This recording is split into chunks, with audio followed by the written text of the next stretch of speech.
Bonjour Caro. Alors, je te laisse dans un premier temps te présenter. Bien sûr, alors je m'appelle Sarah Chamat, j'ai 25 ans, donc Oui. j'ai obtenu ma licence à l'université Hassan II d'économie, et c'est à Casablanca.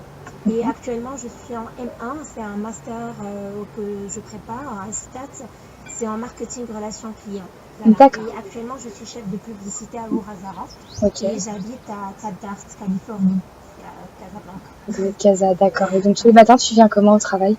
Ben, je prends un taxi. Tu prends un taxi tous les matins pour aller au Simplement, travail? T'as combien de temps?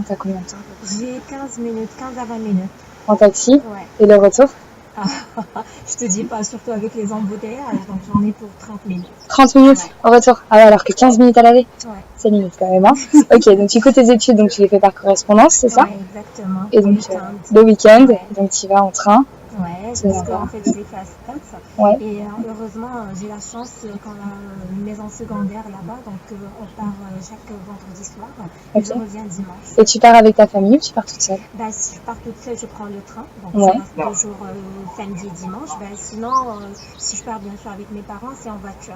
D'accord, ouais. Là, c'est plus simple. Du coup, c'est plus rapide du coup en voiture. Ouais. D'accord, vous mettez combien de temps en voiture du coup? 45 minutes. 45 minutes, c'est autant que le train finalement. Oui, Ça exactement. s'équivaut.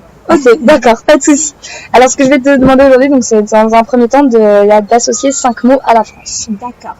Alors, bien sûr, la Tour Eiffel, La Tour Eiffel, la forêt de Procéliande, la qui est en forêt de Bretagne, Bretagne, le ouais, château de Versailles. de Et Versailles, bien sûr, parmi les points forts de la France, c'est tout ce qui est parfumerie et cosmétique.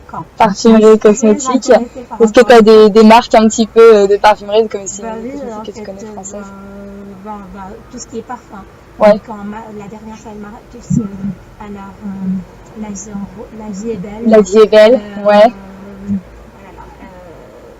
Coco Chanel. Coco donc, Chanel, c'est forcément. vraiment, ça séduisant. Ouais, et ça, donc ça représente pour toi la France. Ouais. Ça, c'est vrai, hein, c'est une marque Tout ce qui est française. cosmétique. Ok, d'accord. J'adore. Et une petite chose encore, du coup? Le château de Versailles. Ouais, du coup, le château de Versailles, ouais, le château des rois, du coup. T'es allé le voir un jour ou pas? Non. T'as pas eu l'occasion Non, encore? j'ai pas eu l'occasion de faire ça. D'accord. T'aimerais bien un jour aller Oui, voir ces pourquoi pas, bâtiments? bien sûr. D'accord. Bien C'est sûr. super. C'est des très très beaux bâtiments. Ça, c'est sûr. Alors maintenant, je vais te demander du coup 3 caractéristiques comportementales positives des Français. Donc 3 qualités des Français. Alors tout d'abord, ils sont bien sûr cultivés, Cultivés. raffinés, ils sont aussi attentionnés et C'est vrai. très galants. Waouh, c'est ouf, c'est super gentil. Ils sont romantiques, surtout ils sont romantiques. Ouais, bon, c'est cool ça. Et du coup, maintenant, négative, hein, forcément, les défauts. Bah alors, d'après ce que j'ai remarqué, ils sont un peu racistes Ouais.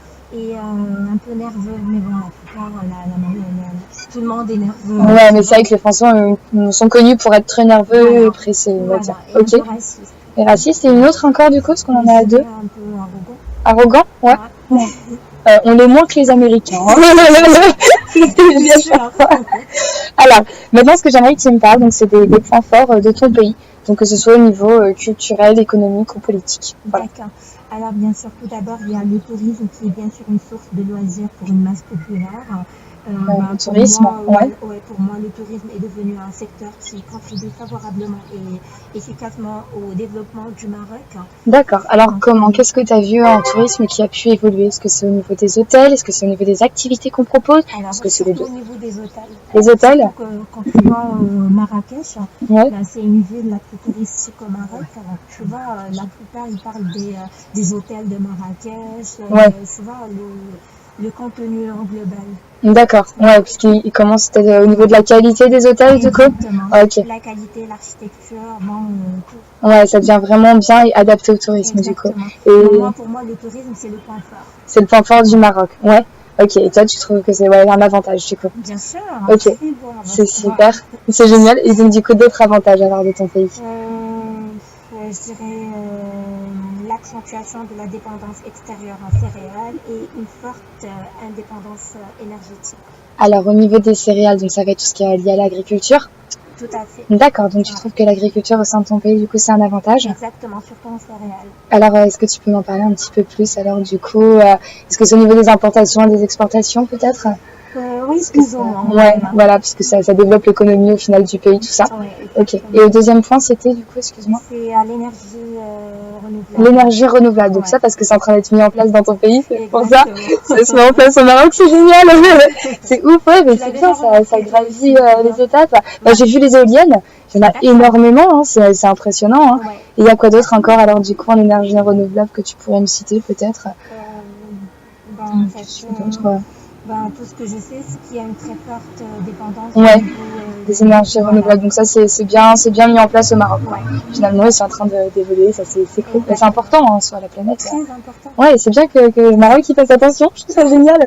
Alors autre chose, peut-être au niveau des points forts ou est-ce que il y a autre chose qui tient encore, dont tu aimerais parler, toi peut-être par rapport, par exemple, à ta jeunesse et qui est devenue mieux maintenant à ton âge. En fait, les centres de voyage. Ouais, les centres de voyage, ok. Et au niveau du transport, par exemple, est-ce que tu trouves que c'est peut-être mieux au Maroc ou est-ce que tu trouves que ça n'a pas changé depuis Non. Moi, tout simplement, il y a un moyen qui est très rapide. Il y a le train. D'ailleurs, tu l'as déjà essayé toi aussi. En effet. Tu es déjà parti à Ouarzazate. Donc, le train, c'est un truc qui est très facile. C'est très facile et c'est rapide. Donc, voilà, c'est très rapide et c'est très facile. Et il y a aussi à la sécurité. Donc, c'est pas risqué. C'est ça. Il n'y a pas de danger comme les grands taxis blancs, on va dire, on est à 7 dans le taxi. Alors que là, voilà, les trains, c'est devenu une bonne alternative finalement. Et point de vue rapport prix, tu les trouves plutôt accessibles à tout le monde ensemble. Ils sont plutôt accessibles. Et ça, c'est cool. Donc du coup, ça, c'est vraiment un point fort du coup du pays. Ok, et maintenant, donc les points négatifs. Alors, on est parti. Je dirais la corruption, je dirais la nonchalance. Ah, la corruption, déjà, tu l'as déjà remarqué? Toi, tu as eu l'occasion de voir un peu des actes de corruption? J'entends toujours mon père qui parle de la corruption. Donc, finalement, ouais, mais ça, c'est une réalité, c'est quelque chose qui existe au sein de ce pays. Voilà. C'est vrai, hein, après, bon, comme dans tous les pays, mais c'est peut-être que c'est un petit peu plus présent au Maroc et c'est pour ça que tu ne vas pas en parler. Corruption. D'accord, il y a une corruption au niveau politique, du coup, plutôt? Surtout au niveau politique. D'accord, ok. Au niveau des présidents et tout des présidents. Et au niveau du roi aussi ou principalement des présidents? Non, juste les présidents. Non. Juste les présidents. On touche pas au roi. Ok. En même temps, il est bien, Mohamed VI. Enfin, je trouve que dans l'ensemble, par rapport à Hassan II, quand on voit ce qu'il fait, c'est impressionnant. Il est aimable, il est vraiment serviable. C'est une belle image du Maroc. Il renvoie vraiment une belle image. Aussi, tu vois, ouais, non, je est-ce que tu as des petites idées de ce qu'a fait Hassan II, enfin pas Hassan II, excuse-moi, Mohamed VI pour le pays? Est-ce que tu vois un petit peu une évolution par rapport à Hassan II? Alors vas-y. Une très belle évolution. Ouais. Bien sûr, voilà. Ouais, au niveau de la qualité de vie. Au niveau des cliniques, au niveau des centres de voyage aussi, au niveau des routes, voilà. C'est ouf, c'est génial. Ouais. Alors, excuse-moi, l'association aussi. Par rapport à Lala Salma, sa femme. Ouais. Voilà, elle a organisé plusieurs associations qui étaient vraiment... Pour aider les populations pauvres, du coup, ça c'est génial. Les gens qui sont malades, qui ont un cancer, donc... c'est ouf, c'est bien que la femme du roi s'y mette aussi. C'est pas que le roi, mais sa femme aussi. C'est génial, ça me renvoie une belle image. Alors du coup, par contre, nous on était sur la mauvaise image plutôt, hein, on était sur les points faibles. Alors est-ce qu'il y a d'autres points faibles que tu aimerais énoncer au niveau de ton pays qui peuvent te déranger? Bon, pas trop, mais bon, le racisme interne. Alors ouais, donc ça, ouais, on en avait déjà parlé. Donc racisme interne, est-ce que tu peux m'en dire un petit peu plus du coup?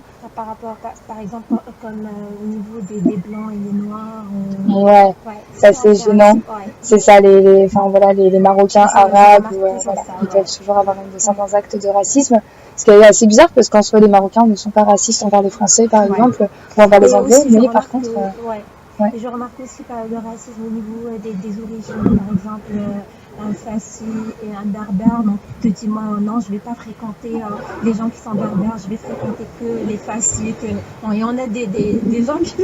c'est exactement ça, c'est le racisme interne au final. Ouais, bien sûr. C'est drôle, donc vous êtes un pays qui n'a pas de racisme externe, mais un racisme interne. On s'en sortira pas avec ce problème de racisme. Hein. Incroyable. D'accord. Alors maintenant, la France, elle n'a pas ce genre de problème. Racisme interne? Non, du tout, c'est pas remarqué. Non, ça me peut-être un petit peu au niveau des Corses, mais on peut pas appeler ça du racisme plus. Voilà, c'est plus de l'ethnocentrie, on va appeler ça comme ça. Externe, ça va être plus qualifié externe, malheureusement. Mais bon, Après, tout s'est payé à ses défauts. Hein. Alors maintenant, ce que je vais te demander, c'est parler d'expérience. Et alors, plus particulièrement, moi, j'aimerais que tu me parles au niveau des études au Maroc. Toi, tu as fait des études, tu as fait de surcroît une bonne école hein, dans l'ensemble. Je pense que là, tu as eu de la chance. J'aimerais que tu parles donc au niveau de l'accessibilité de ton école et aussi au niveau des autres écoles et puis de la qualité aussi des cours et des professeurs. Mais surtout, j'ai une très bonne expérience par rapport à mon travail, à mes anciens travails, parce que j'ai travaillé au niveau de plusieurs agences, au niveau de plusieurs sociétés. J'étais commerciale, sédentaire et terrain. Donc, ça m'a vraiment marqué. Mais bon, j'en parlerai de ça plus tard. Alors, j'ai effectué mes études à l'université Hassan II, comme j'ai déjà dit. Donc, j'ai fait tout ce qui est économie et gestion. Donc, j'ai passé 3 ans là-bas et c'était vraiment dur. Ouais, voilà, quand on parle de l'université étatique, c'est pas du tout comme si on parle d'une école privée, tu vois. Donc là, il faut travailler dur pour avoir ton diplôme. D'accord. Tu vois. Alors, si c'est pas indiscret, est-ce que je pourrais savoir à peu près le coût à l'année en euros de votre université, de l'université que tu as fait? Une université publique. C'est public. Voilà. Wow. Et tu as réussi à y accéder? Voilà. Et ça se passe comment du coup? C'est sur concours? Entretien au bulletin? Voilà, sur concours. Entretien qu'on appelle, c'est un entretien écrit. Voilà. Et quand je l'ai réussi, on passe aussi à l'entretien oral. Wow. Du coup, voilà, et là, tu peux, c'est impressionnant. Hein. Ça prouve que voilà, tu as un bon niveau. Et du coup, pour ton master, oui, tu allais bien? Alors, c'est payant. C'est payant? Voilà, d'accord. C'est 55 000 dirhams pour 2 ans. Donc ça fait 550 euros. C'est parce que c'est par correspondant, je pense que c'est pour ça. Voilà, tout à fait. Donc, ça aide. L'ENCG, c'est une école qui est renommée au niveau du Maroc. Ouais. Donc, c'est en fait semi-public et semi-privé, voilà, d'accord, c'est ça. Donc, c'est bien. Voilà, ok, super. J'ai fait mes études en marketing de la relation client. Ouais. En fait, je pense aussi que c'est une branche qui s'adapte le plus à mon métier. À ce que tu fais. Déjà, nous, on fait tout ce qui est marketing digital, donc c'est intéressant par rapport à ça. Ok. Et pourquoi tu n'as pas choisi de faire une école privée, du coup, hein, parce qu'il y a beaucoup de gens, souvent, qui ont les moyens de faire une école privée, mais qui n'ont du coup, comme toi, les gens, finalement, il y en a certains qui vont faire une école privée, par exemple de Nabila, qui a fait une école privée parce qu'elle avait les moyens. Toi, est-ce que c'était par manque de moyens ou c'était simplement parce que tu avais les capacités de faire public? Je rêvais toujours d'intégrer le NCG. Surtout le NCG de Stade, tu vois. C'est une école qui est vraiment connue au niveau du Maroc. Son diplôme, c'est un diplôme qui est WOOP. Alors, l'ENCG et l'ISCAO. Alors, c'est les deux écoles, ils sont vraiment des écoles top. Et c'est des écoles qui sont toutes les deux situées sur Casablanca? Exactement, D'accord, ok. Non, l'ENCG, elle est à Stade, Casablanca. Mais l'ISCAO, elle est juste sur Casa. Juste sur Casa, d'accord. Et ça, c'est un peu le top one. Voilà, exactement. Ok. Et au niveau des études, tu les trouves plutôt accessibles à la population? Est-ce que par exemple, je prends l'exemple de n'importe qui, peut faire des études au Maroc? Non, malheureusement. Alors pourquoi? Est-ce que c'est au niveau des prix? C'est au niveau des moyens, exactement. D'accord. Voilà, il y en a des gens qui n'ont pas assez de moyens et malheureusement... et là, ça bloque. Voilà. Est-ce que même les écoles publiques sont quand même payantes? Non, mais il te faut bien sûr acheter les polycopes, bien sûr les fournitures.